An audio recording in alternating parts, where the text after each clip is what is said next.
Assalamualaikum warahmatullahi wabarakatuh. Sebelumnya, perkenalkan nama saya Nyeti Nurhayati dari Sistem Informasi.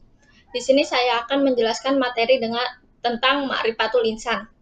Ma'rifatul Insan itu tentang arti manusia. Manusia adalah makhluk Allah yang diciptakan dari tanah kering yang hina, namun Allah memberikan potensi kepada manusia, yaitu potensi akal, pendengaran, penglihatan, dan hati. Hal itulah yang membedakan manusia dengan binatang. Akal digunakan manusia untuk berpikir mengenai yang benar dan yang salah. Sedangkan hati diciptakan untuk merasakan cinta dan kasih sayang yang telah Allah Subhanahu wa taala berikan kepada setiap manusia. Pendengaran dan penglihatan merupakan alat yang dibutuhkan oleh manusia untuk mengetahui tanda-tanda kebesaran Allah Subhanahu wa taala. Manusia dalam bahasa Arab disebut insan. Disebut dengan ma'rifatul ada tiga definisi, yaitu hidroku jajibun, artinya mengenal dan memahami manusia sampai ke dalamnya, tidak hanya mengetahui kulitnya saja tapi isi di dalam kulitnya. Yang kedua, pemahaman yang sudah menempel di dalam diri tidak akan bisa untuk dilepas sampai ajal menjemputnya, atau sesuatu yang tidak pernah berubah dan tetap berkomitmen hanya itulah yang diyakininya.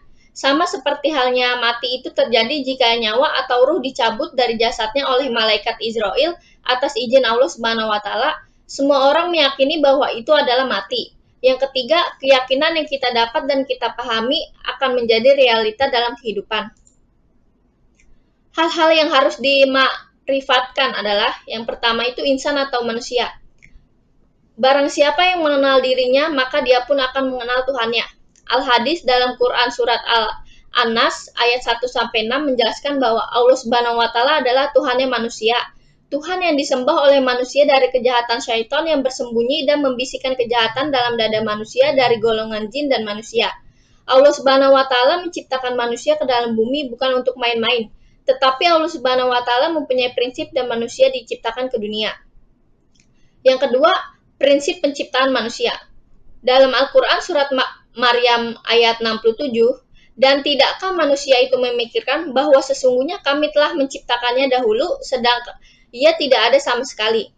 Manusia ada, diadakan oleh Allah Subhanahu wa taala atas kudorah dan irodah Allah Subhanahu wa taala. Kudroh artinya berkuasa. Allah adalah penguasa yang sempurna karena kekuasaan Allah Subhanahu wa taala tidak terbatas. Allah juga melakukan sesuatu tanpa ada yang bisa menghalanginya, sedangkan irodah artinya berkehendak. Allah melakukan sesuatu sesuai dengan kehendaknya, tidak ada yang mempengaruhi dan tidak ada pula dengan keterpaksaan.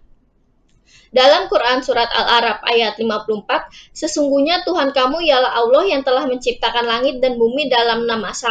Lalu dia bersemayam di atas arsy, dia menutupkan malam pada siang yang mengikutinya dengan cepat, dan dia diciptakannya pula matahari, bulan, dan bintang-bintang untuk tunduk kepada perintahnya. Ingatlah, menciptakan dan memerintah hanya hak Allah. Maha suci Allah, Tuhan semesta alam. Allah menciptakan manusia beserta isi alamnya. Maka Allah lah yang mempunyai hak untuk mengatur dan mengurus manusia. Yang ketiga, proses penciptaan manusia. Manusia yang ada di bumi ini merupakan dari satu nenek moyang, yaitu Nabi Adam alaihissalam. Manusia dilahirkan ke dunia ada dua cara, yaitu secara alami dan secara azali. Secara alami, manusia dilahirkan ke dunia ada sebab dan akibat, dan keturunannya yaitu Nabi Adam dan Siti Hawa. Hal ini dijelaskan dalam Quran surat Al-Mu'minun ayat ke-12-15. Dan sesungguhnya kami telah menciptakan manusia dari suatu saripati berasal dari tanah, kemudian kami jadikan saripati itu air mani yang disimpan dalam tempat yang kokoh, rahim. Kemudian air mani itu kami jadikan segumpal darah, lalu segumpal darah itu kami jadikan segumpal daging, dan segumpal daging itu kami jadikan tulang belulang. Lalu tulang belulang itu kami bungkus dengan daging. Kemudian kami jadikan dia makhluk yang berbentuk lain. Maka maha sucilah Allah, pencipta yang paling baik. Kemudian sesudah itu sesungguhnya kamu sekalian benar-benar akan mati.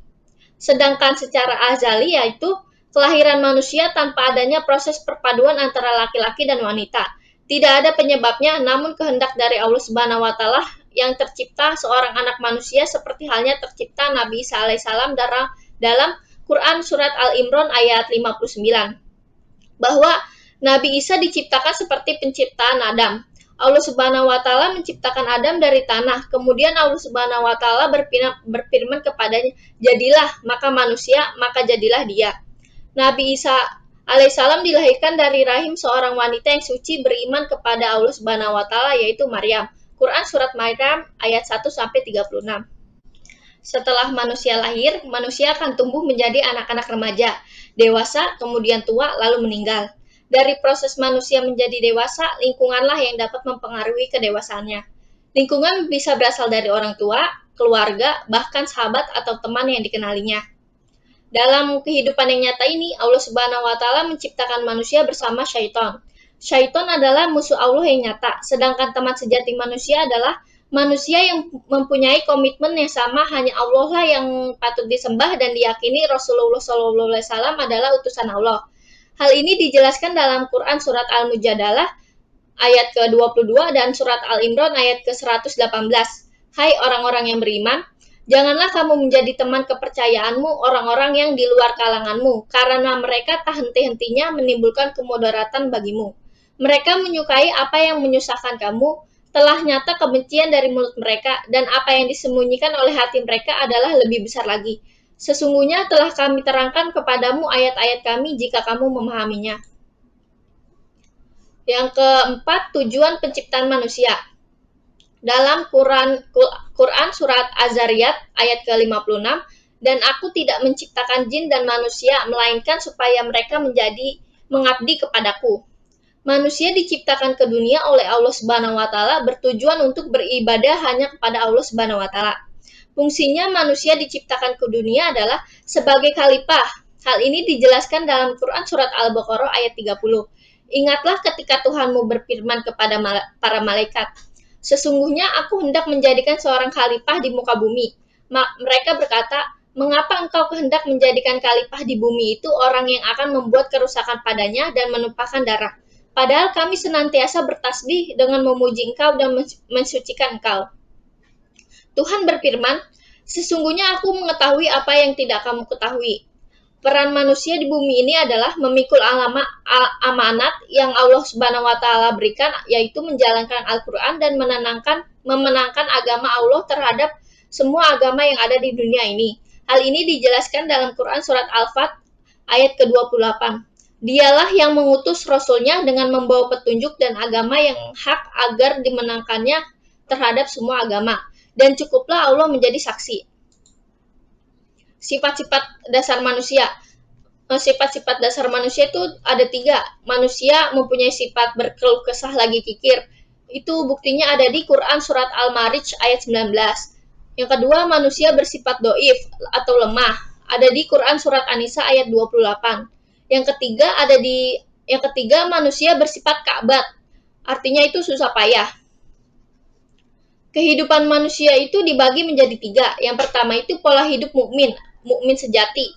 Balasannya adalah surga, dijelaskan dalam Quran surat Al-Baqarah ayat 107 sampai 108 dan Quran surat Al-Imran ayat 102 dan 103. Yang artinya, hai orang-orang yang beriman, bertakwalah kepada Allah sebenar-benarnya takwa kepadanya, dan janganlah sekali-kali kamu mati melainkan dalam keadaan beragama Islam.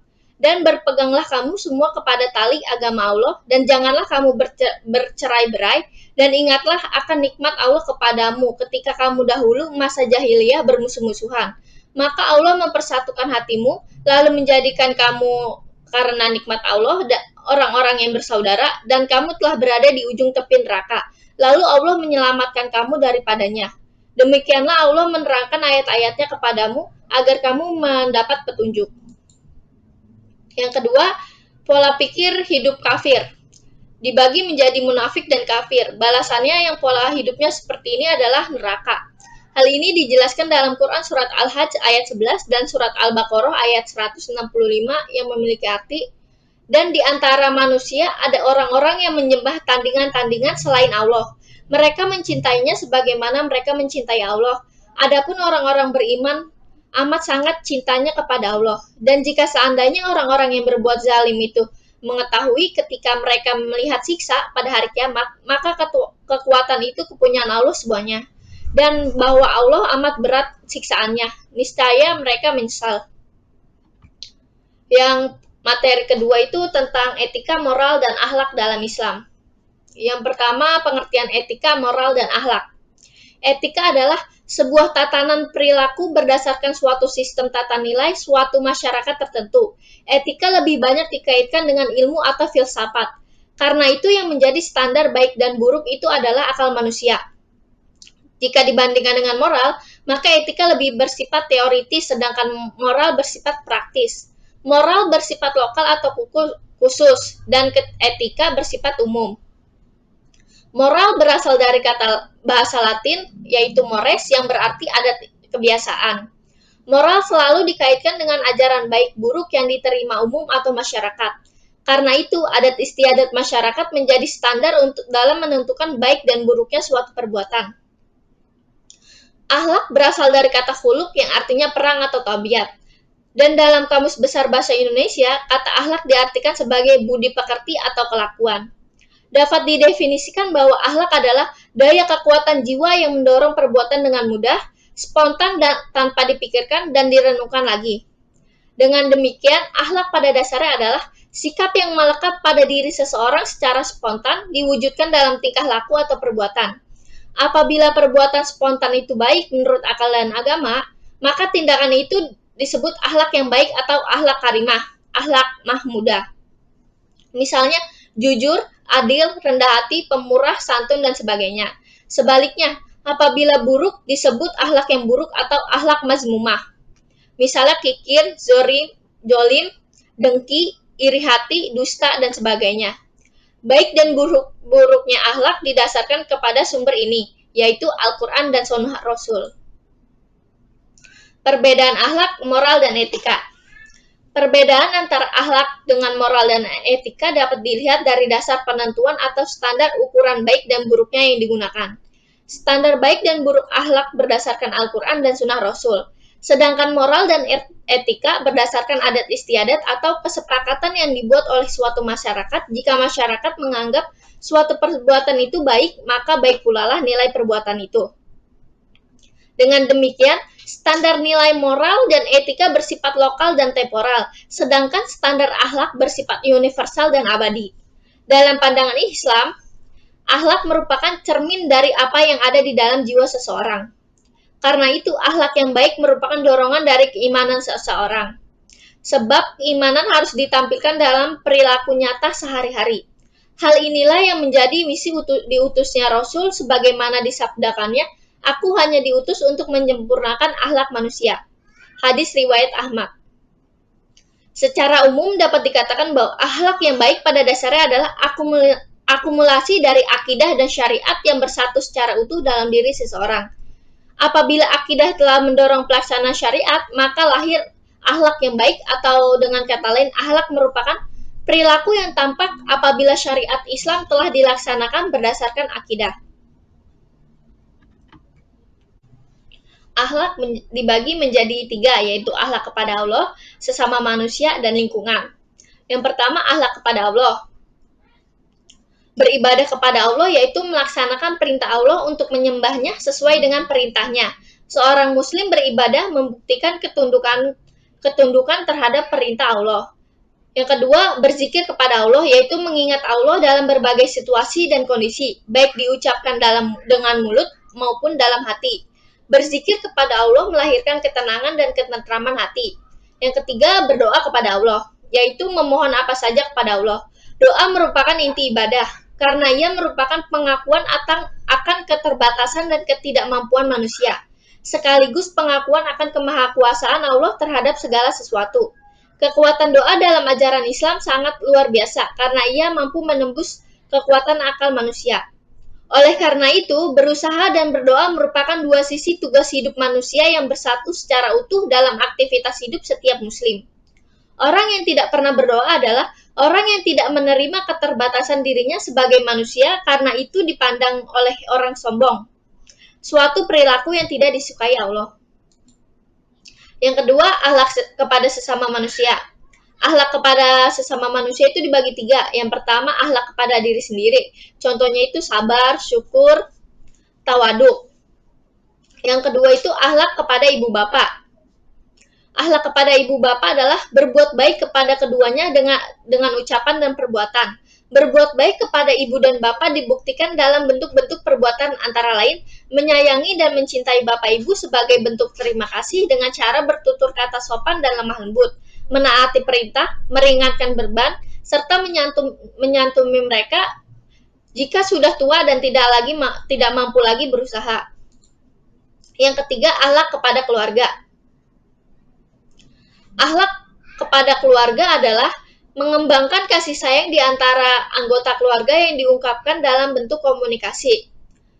Komunikasi yang didorong oleh rasa kasih sayang yang tulus akan dirasakan oleh seluruh anggota keluarga. Apabila kasih sayang telah mendasari komunikasi orang tua dan anak, maka akan lahir wibawa pada orang tua.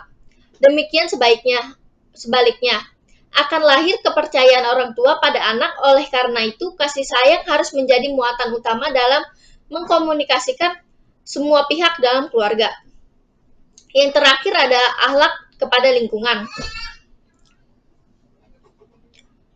Sekarang kita menjelaskan materi etika.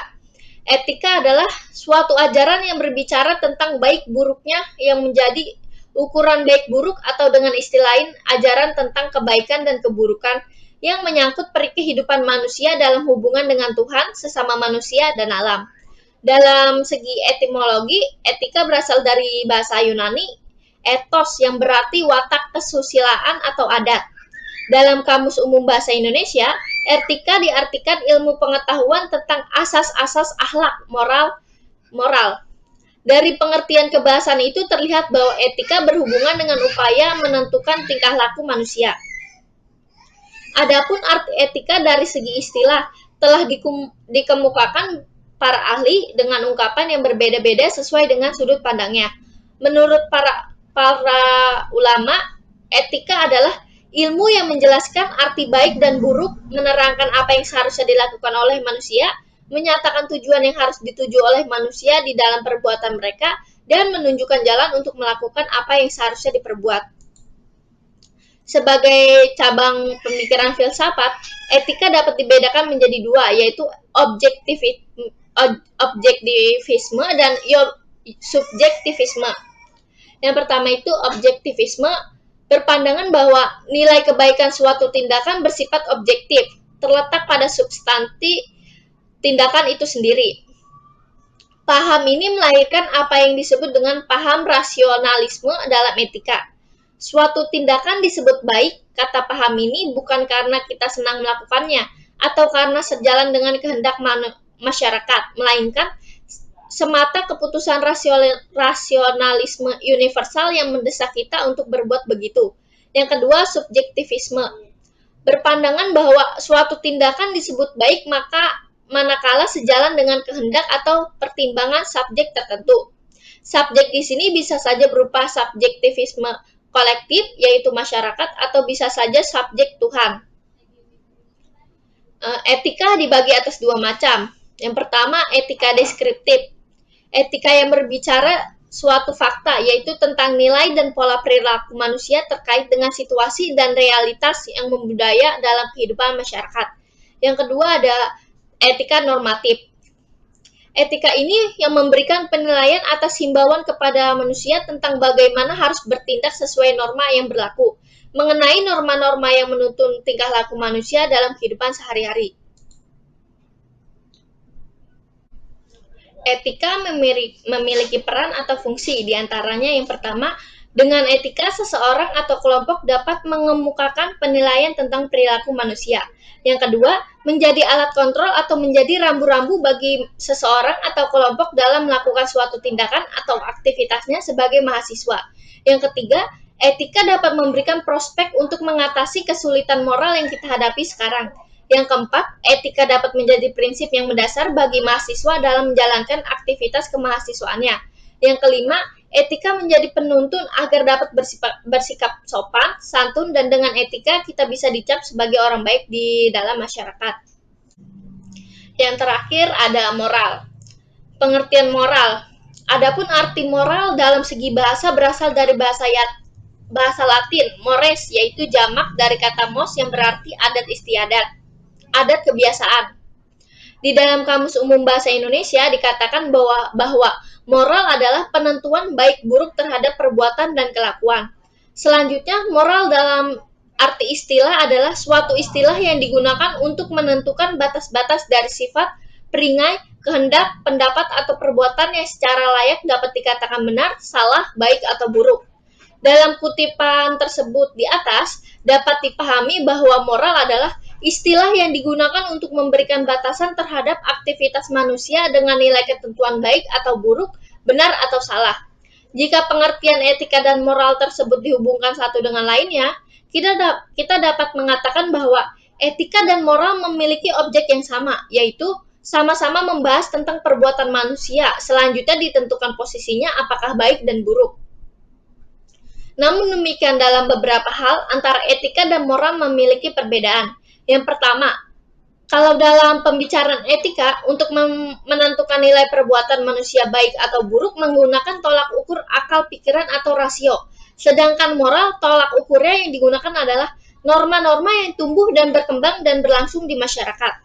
Dengan demikian, etika bersifat pemikiran filosofis dan berada dalam konsep-konsep, sedangkan etika berada dalam dataran realitas dan muncul dalam tingkah laku yang berkembang di masyarakat. Perbedaan antara etika dan moral.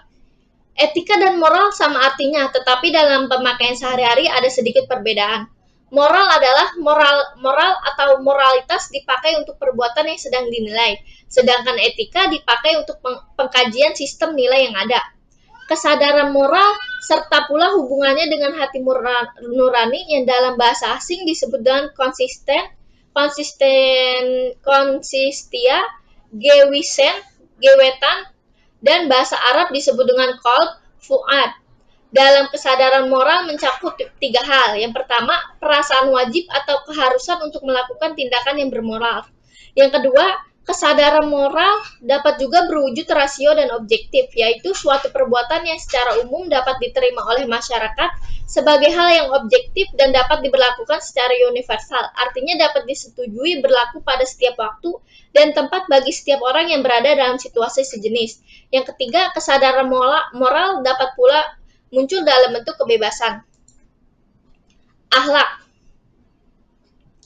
Pengertian akhlak, ada dua pendekatan yang dapat dilakukan untuk mendefinisikan akhlak, yaitu pendekatan linguistik kebahasaan dan pendekatan terminologik peristilahan. Dari sudut kebahasaan, akhlak berasal dari bahasa Arab, yaitu isim masdar bentuk infinitif.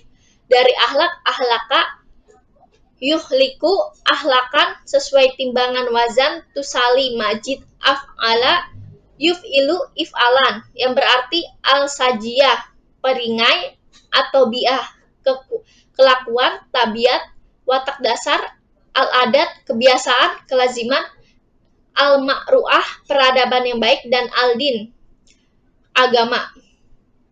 Namun, akar kata akhlak dari akhlaka sebagaimana tersebut di atas tampaknya kurang pas, sebab isim masdar dari kata akhlaka bukan akhlak, tapi ikhlak.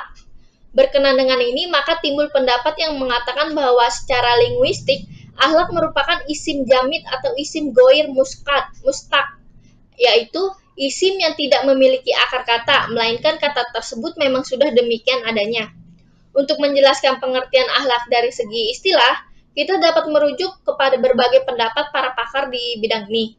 Ibnu Miskawayh 420 Hijriah atau 1030 Masehi yang selanjutnya dikenal sebagai pakar bidang akhlak terkemuka dan terdahulu, misalnya secara singkat mengatakan bahwa akhlak adalah sifat yang tertanam dalam jiwa yang mendorongnya untuk melakukan perbuatan tanpa memerlukan pemikiran dan pertimbangan. Sementara itu, Imam Al-Ghazali 1015 sampai 1011 Masehi yang selanjutnya dikenal dengan sebagai Hujatul Islam, pembela Islam, karena kepiawaiannya dalam membela Islam dari berbagai paham yang dianggap menyesatkan. Dengan agak lebih luas dari Ibnu Miskawih, mengatakan akhlak adalah sifat yang tertanam dalam jiwa yang menimbulkan macam-macam perbuatan dengan gambling dan mudah, tanpa memerlukan pemikiran dan pertimbangan. Ciri-ciri perbuatan akhlak. Yang pertama, tertanam kuat dalam jiwa seseorang sehingga telah menjadi kepribadiannya. Yang kedua, dilakukan dengan mudah tanpa pemikiran. Yang ketiga, timbul dalam diri seseorang yang mengerjakannya tanpa ada paksaan atau tekanan dari luar. Yang keempat, dilakukan dengan bersungguh-sungguh. Dan yang terakhir, dilakukan dengan ikhlas. Macam-macam akhlak, ada akhlak kepada Allah, akhlak kepada diri sendiri, akhlak kepada keluarga, dan akhlak kepada sesama manusia.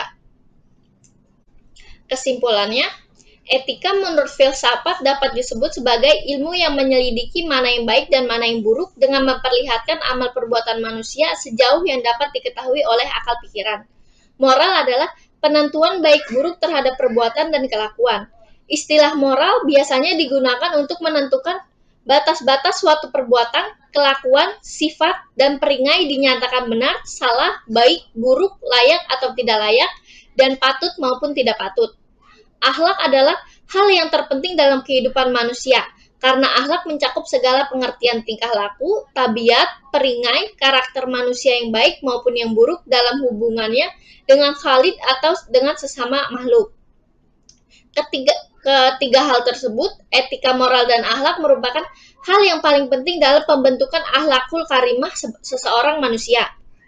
Dan manusia yang paling baik budi pekertinya adalah Rasulullah Shallallahu Alaihi Wasallam. Anas bin Malik radhiyallahu anhu, seseorang sahabat yang mulia, menyatakan Rasulullah Shallallahu Alaihi Wasallam adalah manusia yang baik budi pekertinya. Hadis riwayat Bukhari dan Muslim. Sekian pembahasan materi tentang ma'rifatul insan dan akhlak, moral, dan etika. Mohon maaf bila ada kekurangan. Wassalamualaikum warahmatullahi wabarakatuh.